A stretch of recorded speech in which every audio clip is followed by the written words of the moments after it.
Whether by land, sea, or air, military dominance is always won by command of the highest ground.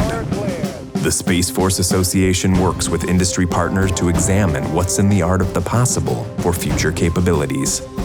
The SFA provides an opportunity to research, inform, and advocate for a strong Space Force. Show your support by signing up today at ussfa.org.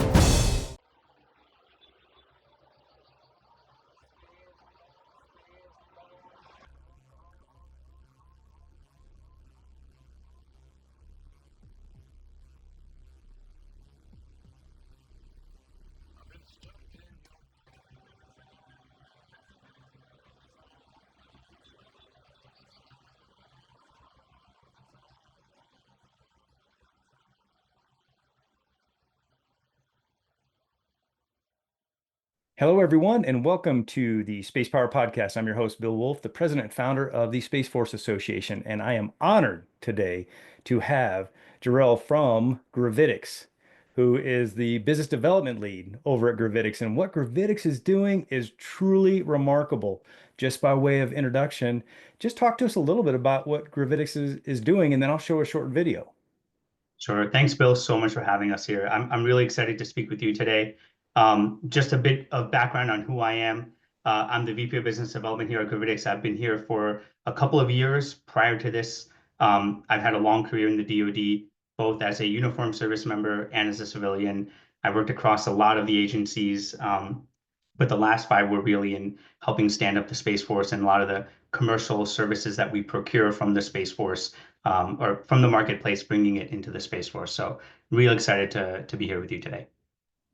Thank you. I really do appreciate that. So just let me pull the thread a little bit on that. Tell me more about that. I think people will be very interested to hear about your DoD background. Oh, sure thing.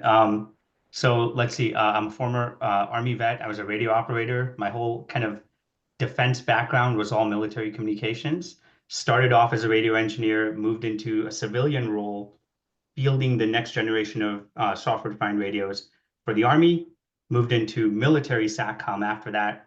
And then from there, I moved into commercial SATCOM, which is really mostly program management and acquisition of commercial services. And so, we were procuring all of the commercial SATCOM leases. This is back when we were at DISA. That mission set transitioned into Space Force when that was stood up, which was, there were 5,000 things happening all at once. So how do you take a new service that's being stood up, but then, fit in this modern way of delivering capability, buying from the commercial marketplace instead of, building everything organically. So we had a lot of lessons learned, helping stand up new financial models, new contracting ways, new way of thinking about how to fight the war in space. So that was an excellent time.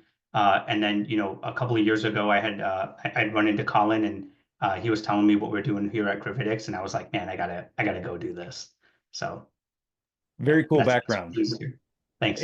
And again, what it did is it led you probably to your passion, which is hold on a second, let's set up places on orbit. Let's create the next space station in such a way that it caters specifically to the audience that you're creating that capability for. So just by way of a quick overview, let me share my screen real quick and go through this video because I think it's really cool.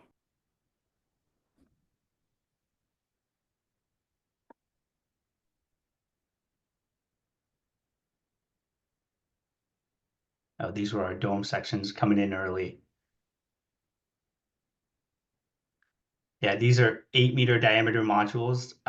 This is like Starship class vehicle that you're looking at that we were qualifying. Shooting it with babies, you got to make sure whatever's going up is extremely safe. And pressure testing it. We had to create a new door so we can get this thing in and out.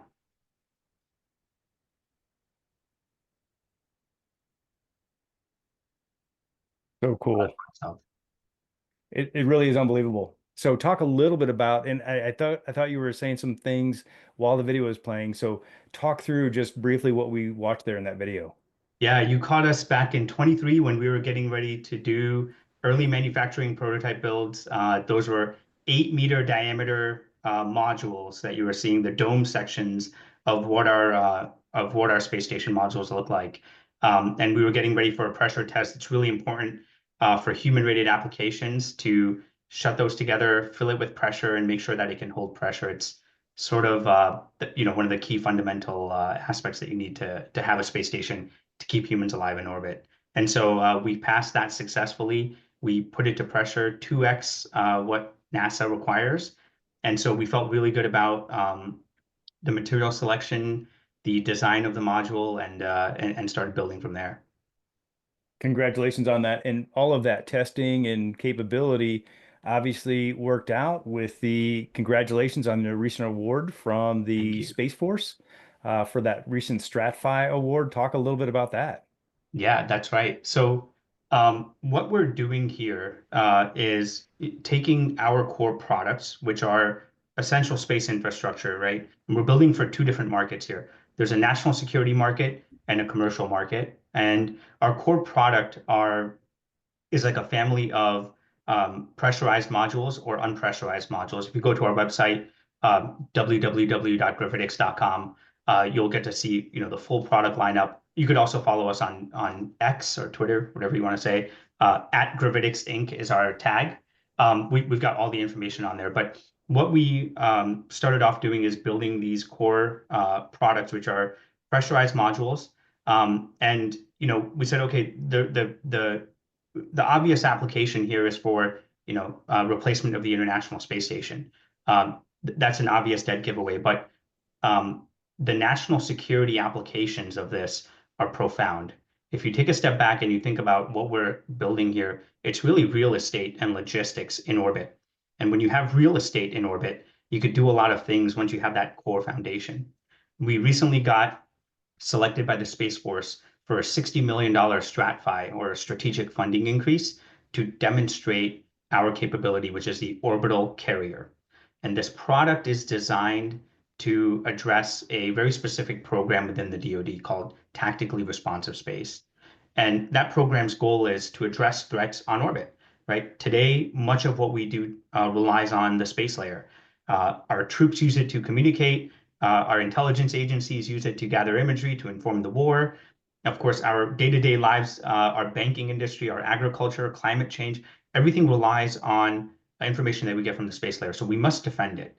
China knows this, Russia knows this, and they're getting aggressively more and more risky with their development of space systems. I think very recently, just last week, top leadership within the Space Force was saying, China is now dogfighting, with their satellites. I mean, these were, Bill, when I was in the DoD, these were all threats that were classified, and we had these dates in our mind, right? Like when the adversary would start to surpass, and now that's coming out in the public domain, and that threat is here. And so, what we have today on orbit isn't enough, and our response today is very launch centric.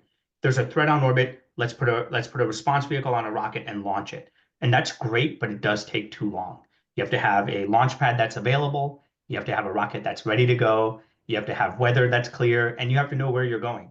And so all of those are not fast enough. Those elements don't allow you to respond as quickly as you need.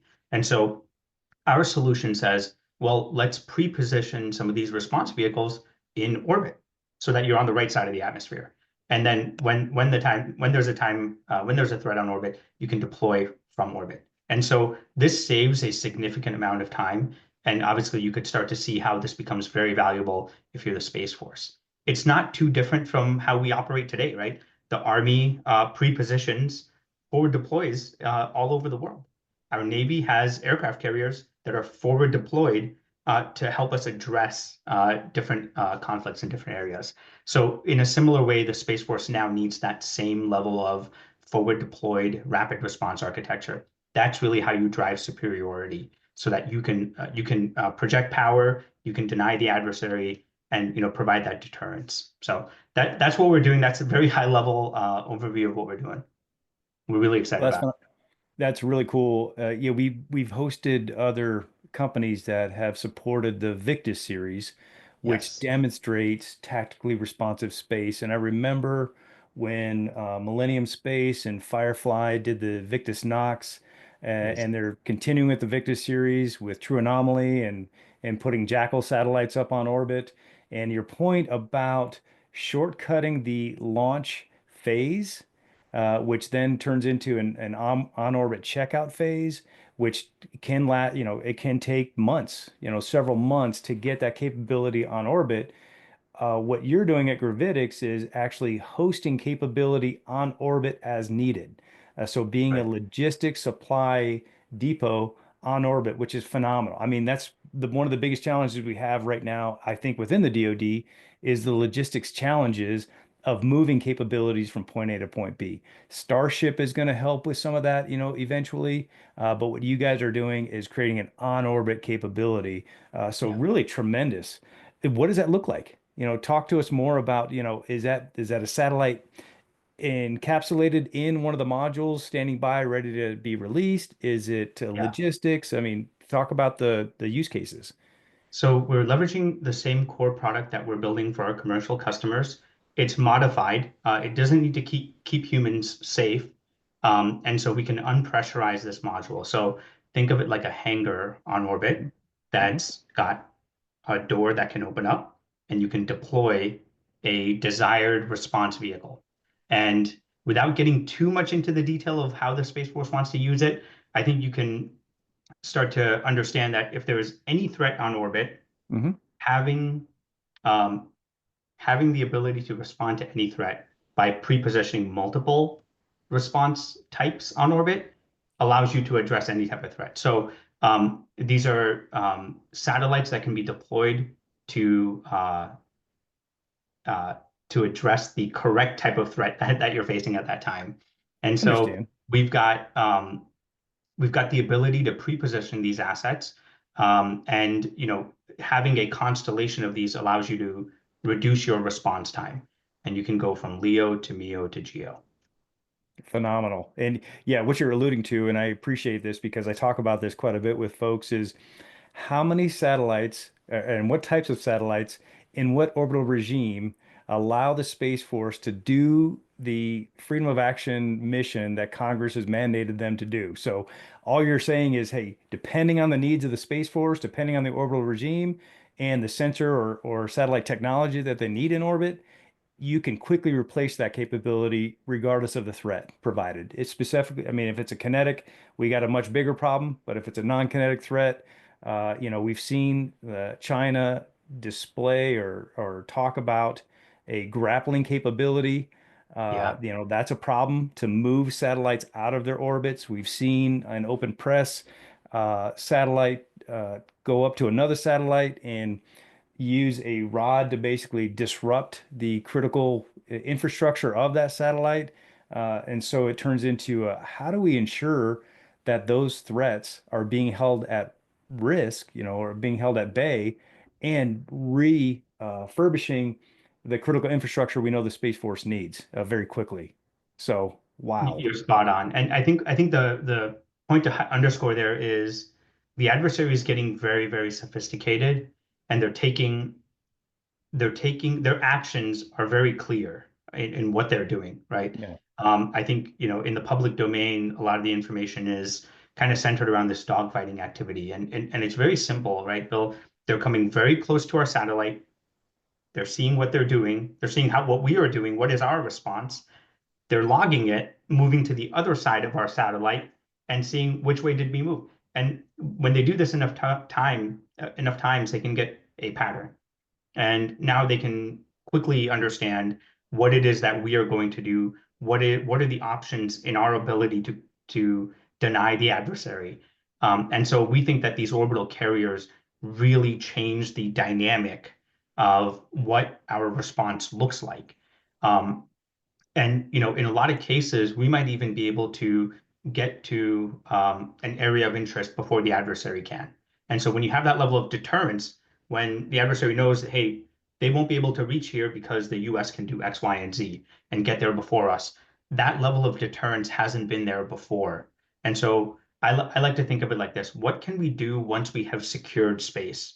Once we've created this infrastructure, what does that allow our Space Force and our Guardians to go and do in order to kind of make sure that we're not getting denied and that all of the communications, all of the imagery, all of the services that we rely on space are continued without interruption. It's phenomenal. Really, it's a great conversation to be having. Recently we had Mr. Isaacman on our stage at Spacepower in December, and it was the first time I heard this, and I really like what he was saying, which is Guardians in space. And so what we're describing, one is the infrastructure and getting capabilities up there. Two is how do we protect those assets and protect those capabilities? So can you talk a little bit about, what he was saying and how Gravitics can support that philosophy? Absolutely. Let me just start off by explaining what he was thinking. And he had a quote from, when he got nominated. And if you don't mind, I'm just going to read it so I don't mess it Yeah. up. This is Jared Isaacman's quote. I can confidently say this second space age has only just begun. Space holds unparalleled potential for breakthroughs in manufacturing, biotechnology, mining, and perhaps even pathways to new sources of energy. There will inevitably be a thriving space economy, one that will create opportunities for countless people to live and work in space. At NASA, we will passionately pursue these possibilities and usher in an era where humanity becomes a true spacefaring civilization. So there's a lot to unpack there. And, next week, Jared Isaacman is getting, is going to go through his confirmation hearing. And so when he comes in, he's bringing in this mindset of what promise does space hold for us? And I think, when I was in the DoD, this concept of what's outside of the national security bubble, it wasn't very clear, right? Biotechnology, manufacturing, mining, energy extraction, all of these were concepts that weren't really well discussed in the DoD, but they're very much happening today. The International Space Station is transitioning away from a government-owned entity to a commercially run entity. And so what you're essentially bringing in is a new commerce, a new economy that we will be on here on Earth drawing from in order to make our lives better here on Earth. And so one example of that is, resources and energy, right? What resources and elements can we extract from space, whether it's on the moon or asteroids, and bring them back to Earth? Or can we harness the power of the sun in order to help lives here? You've seen a lot of companies start up over the last couple of years trying to bring, space-based solar power, power beaming technology, all of these concepts that I think ultimately will come to fruition once those business cases close. But how do we protect and ensure that we can do that? I think the Space Force and our guardians are going to have some role in that. So how it's exactly going to happen is TBD, but I think, Jared Isaacman coming in here with a very, very clear understanding of what promise space holds. And then again, our DoD's charter to protect those interests and those assets are going to be ever more kind of growing. And then, on the other side, if we realize that there's a lot of value in space, it means that somebody else does as well. And very recently, you've seen China starting to go after very, very bold and provocative moves. They've got a spacecraft on the far side of the moon, the side of the moon that we can't actively observe from Earth. They're talking about, capturing the south pole of the moon, where a lot of the water and ice and minerals are. And so when they get to do that, we have to make sure that it's not in a way that impedes our way of life or our way of thinking here. So I think that's where the Guardians would come in. They have to, number one, protect what economies and industries we have stood up, and then also make sure that whatever is out there is being done in a fair and balanced way, and that we're not coming in here to an imbalanced kind of economy. Like you said, a lot to Lot unpack. to I unpack there. appreciate you reading Jared's quote from that talk that he gave, which again, I still reflect back on that and listening to that is probably one of the highlights of Space Power 24, and really excited to see him get confirmed and see what the next phase is going to be. Let's talk more about your technology. Let's talk about the size How can you, what are the different use cases? So you can set it up as a module for human habitation. You could set it up. Let's talk about this. What if there's an example in the future or in the past where somebody needed to be rescued from space? You could set it up such that you could have a rescue module so folks could actually live in that habitat. I mean, let's talk a little bit about that. What are the future? What's the future hold? It is so exciting, Bill. We get to use the creative side of our brains so much here. Um, so the national defense architecture is great. I think you understand the orbital carriers. Let me talk to you a little bit about kind of the civil space applications that we've been kind of unlocking. The first and foremost is, I think there's a general understanding that the International Space Station is going away.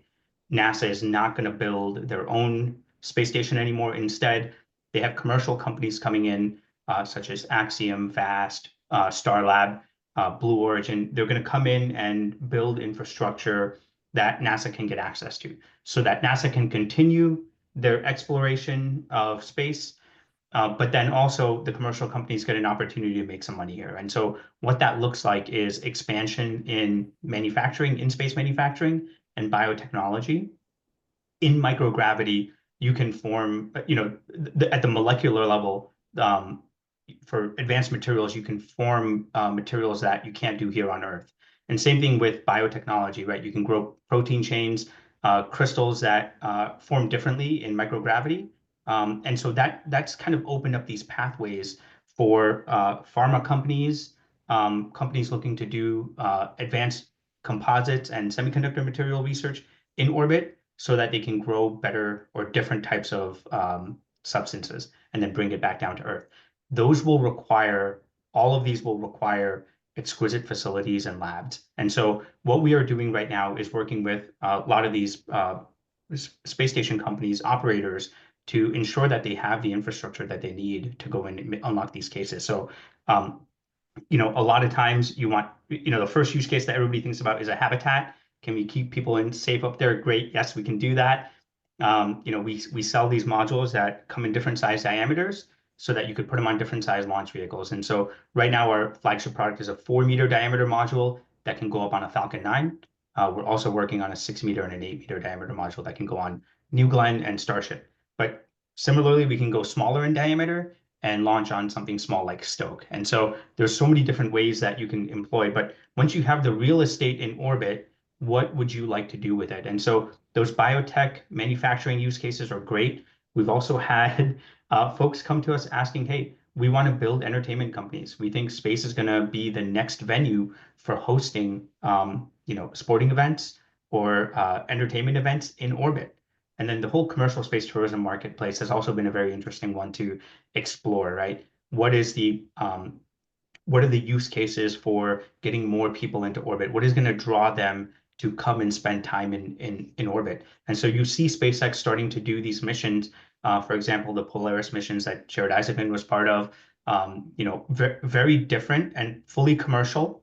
And so all of these markets are unlocking. The question is, where are all these people going to go and what are they going to do once they get up there? And so we're right now working with these commercial LEO destinations providers to help them figure that out. So we think that there's a really good promise on how this economy unlocks. We think that our company is really well situated between both commercial and defense marketplaces to unlock that. And then it gets really exciting once we start thinking about beyond low Earth orbit. How can this same core product build the infrastructure backbone for getting things to and from the moon and beyond, right? So we're starting to investigate all of those different use cases, but it all starts with the same core product right here in low Earth orbit. Unbelievable. Yeah, we host our event at a Hilton property in December, and I was talking to the Hilton property, and I said, "Okay, how long is it before you have a Hilton branded space module? To where tourists are going Oh yeah. into space, and they're staying at a Hilton facility. I mean, I'm sure those are conversations that are taking place." Hilton's actually, it's funny you mention it. Hilton is actually partnered with Starlab to help design the interior of those modules. And so you can see, like Bill, like this, there's a really interesting quote from, I think it was Tej. He's the chief revenue officer at Axiom. And he said, we want to we want to expand humanity into the solar system, but you actually have to bring humanity with us. And so what are the things that humanity likes to do here? It's the drinking your coffee in the morning, having really nice food, or having entertainment. You can't just be doing science and missions all day, every day. You got to bring that humanity with you. And so all of those little things are going to come with us. It's just going to be interesting to see how that happens. Axiom partnered with Prada to design parts of their spacesuit. And I thought that was brilliant because, what a beautiful way to connect two completely different industries um, together.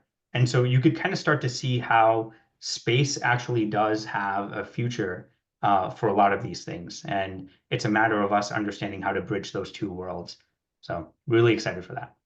That is exciting. It's funny that you talk about the the commercial opportunity that maybe the commercial companies are thinking about. Oh yeah. You can look at Columbia, and Columbia as a clothing company is like, how can we support space? And then Oh they yeah. partner with Intuitive Machines and create a shield around the lunar lander, and boom, we're off to the races. I mean, I know that there are tire companies looking at, how do Yeah. we get involved in the space market, and how do we create the next lunar module or lander, rover, and have the tires on that rover. I mean, that's all, those are all things that have to be created.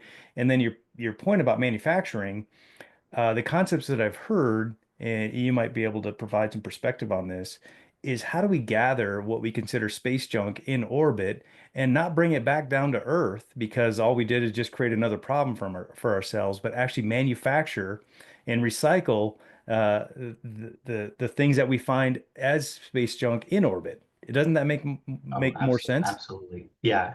Yeah, I think there's a lot of companies that are doing what they call active debris remediation, right? So they go after um, spent upper stages and then kind of today that plan is to deorbit it.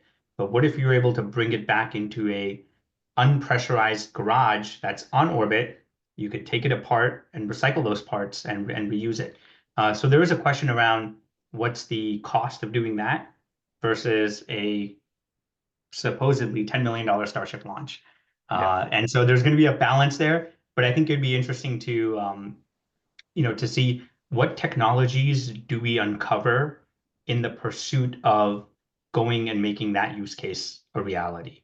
The most advanced robotics, the most advanced propulsion system, one of the most efficient propulsion systems, the ability to maneuver with a completely different profile on your mass budget. I mean, things start to get really exciting. And so, I think that's really like the beauty of space is in our pursuit to explore this domain, we have uncovered so many technologies that have benefited here on Earth.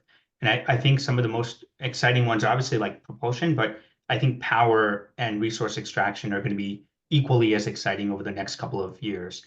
Um, because we are going to hit a point where, you look at how today terrestrially AI has become this kind of superpower juggernaut in the tech industry today, but it consumes so much power, so much so that this entire nuclear power industry has been propped up. And so when we look at space, we look at the different sources of power in orbit. How can we unlock some of that to bring, back to Earth? Because we have finite amount here that we can work with.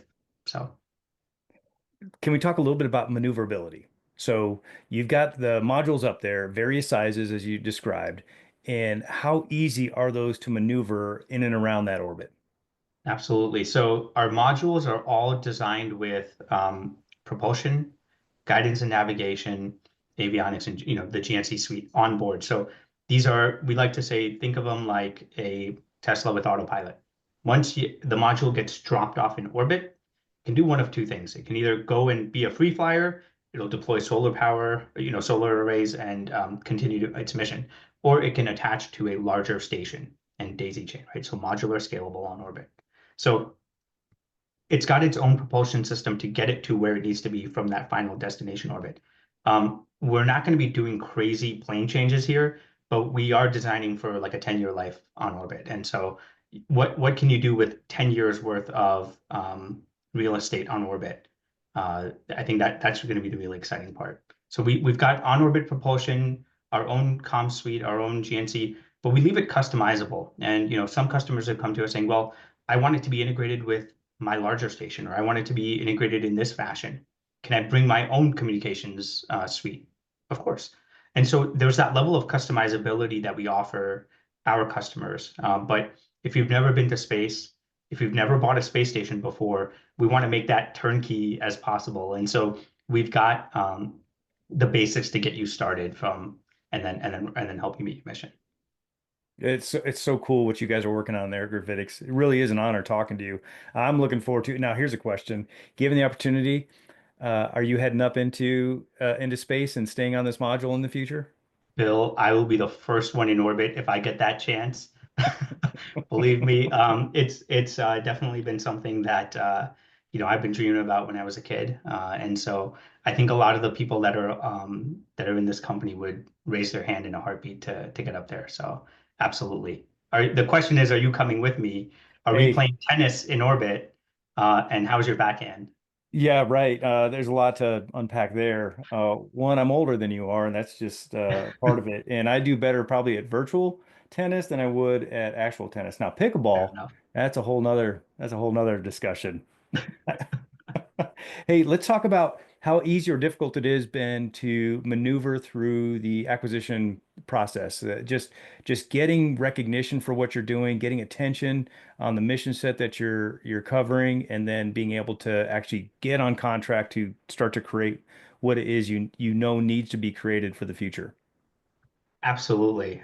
What a great question, actually, because in a lot of ways, I do think the pen is mightier than the sword, and our our Space Force's ability to acquire the latest technologies at the speed of war is critical to our national defense posture. And so for us, our experience has actually been very rewarding. This orbital carrier contract that we have, it started with a direct-to-phase 2 SBIR that we had won. And we've been working with the government end users to set us up for this strat that we were selected for. And so a lot of times companies will get stuck in the SBIR process. Um, and so it's very important to, number one, coming into this process, know that you don't, like, the SBIR process is not there to, make money from. It's there to validate your need and your product market fit as a commercial company. And so once you've done that, you need to start to understand, okay, what is the next process in this whole architecture, which is in our case, the demonstration of our technology. So number one, we prove that our concept is actually desired. There's a product market fit. Number two, it's demonstration. So far, there hasn't been much resistance. There hasn't been much heartache. I think we bake into our estimates all of the acquisition timeline. So once you've been through it once or twice, you kind of understand, okay, yeah, that's really going to take this many weeks or this many months. And so you can kind of plan for that. And so step one is, I think, just knowing what the process is and what it comes with so that you're not caught off guard or you're not stuck in a dry spell. But number two is understanding that you have to go and talk to the customers, or talk to the end users within the Space Force. Help them understand where you are. Help them understand how this can come to market. And I think the Space Force is getting very savvy with their contracting. And I think the PLEO contract that the Commercial Services Office under Colonel Linsley had let out is actually a very fantastic vehicle for how to buy commercial services. They did a fantastic job in setting that contract up and immediately bringing capability onto it. It was so popular that they had to increase the contract ceiling. And so when you start to see how um, when you understand that acquisition process and you can help the end user get what they need, I think it becomes, I don't want to say seamless, but it becomes a lot easier to work through the hurdles. But I absolutely think, as a startup, I could see 50 different ways that a startup could die if it didn't have the support it needed. For us, we're incredibly thankful for the SpaceWorks team who led out this challenge, who's been kind of taking ownership of the StratFi process. And I think those guys there have done a really, really good job in not just siphoning out the technology, but then helping these companies cross that financial valley of death.